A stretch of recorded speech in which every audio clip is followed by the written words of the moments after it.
নওগাঁর আত্রাইয়ের পতিশ্বর কাছারি বাড়িতে রবীন্দ্রনাথ ঠাকুরের জন্মবার্ষিকী উপলক্ষে মেলার আয়োজন করা হয়েছে। এ উপলক্ষে আলোচনা, আবৃত্তি সহ নানা কর্মসূচিও আয়োজন করা হয়। আয়োজকরা জানান, পতিশ্বর কাছারি বাড়িতে কবি ভক্তদের পদচারণায় মিলন মেলায় পরিণত হয়। কবিগুরু রবীন্দ্রনাথের জন্মবার্ষিকী উপলক্ষে আয়োজন করা হয় গ্রামীণ মেলারও। এতে শিশু, কিশোর সহ বিভিন্ন বয়সের নারী পুরুষ অংশ নেন।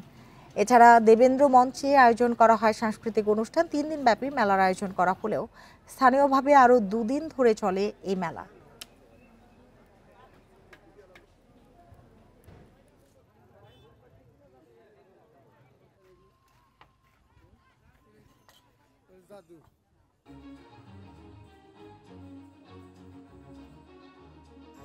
বিশ্বকবি রবীন্দ্রনাথ ঠাকুরকে আমরা সবসময় স্মরণ করি। প্রত্যেক বছর আমরা আজকের এই দিনে সকলে আমরা আমাদের নওগাঁর প্রতিসরে আমরা সমবেত হই। স্থানীয় লোকজনের সম্পৃক্ততায় রবীন্দ্র মেলা, রবীন্দ্র সংস্কৃতি চর্চা, রবীন্দ্র কবিতা, রবীন্দ্র গবেষণা সবগুলা বিষয়কে নিয়ে আমরা এই এলাকার মানুষের কাছে রবীন্দ্রনাথের যে বার্তা সেটা পৌঁছে দিতে পারি।